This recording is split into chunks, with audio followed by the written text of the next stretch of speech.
Once upon a time, in the small green field, there was a very special tree. This wasn't just any tree. This was a number tree. It grew numbers instead of leaves. One sunny morning, a little boy named Alex went to the field. He loved to visit the number tree. He liked numbers. Numbers were fun. Alex saw the number tree. "Hello, number tree," he said. The number tree rustled its branches.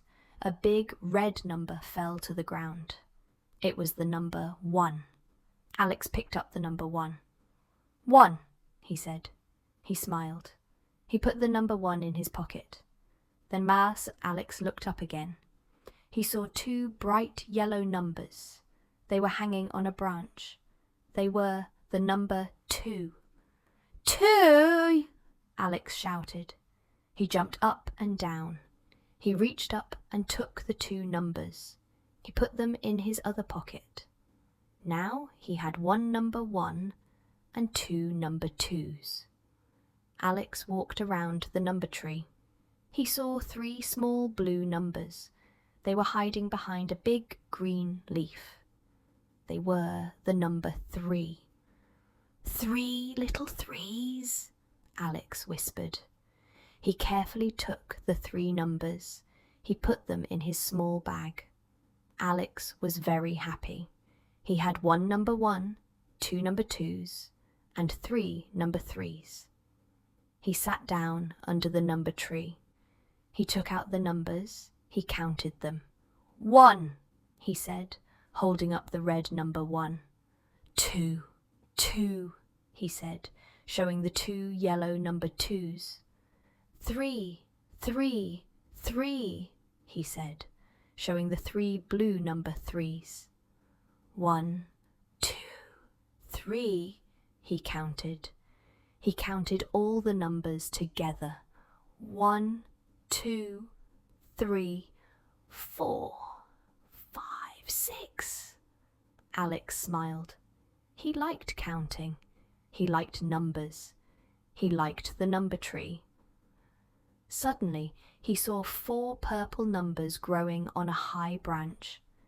They were the number 4. "Wow!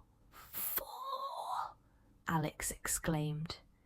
He tried to reach them, but they were too high. He looked around. He saw a big, strong stick. He used the stick to gently push the branch. The 4 purple number 4s fell down. Alex picked them up. 4, 4, 4, 4, he said happily. He put them in his bag with the other numbers. Now, Alex had 1 number 1, 2 number 2s, 3 number 3s, and 4 number 4s. He counted all his numbers again. 1, 2, 3, 4, 5, 6, 7, 8, 9, 10. He was so happy. He had 10 numbers. The sun began to set. It was time for Alex to go home. "Goodbye, number tree," he called. "Thank you for the numbers." The number tree rustled its branches. A new number grew on a branch. It was the number 5. Alex didn't see it. He walked home, his bag full of numbers. He was already thinking about his next visit to the number tree. He wondered what numbers he would find next time. He knew the number tree would always have more numbers for him to discover. He loved the magic of the number tree. He loved counting. He loved numbers.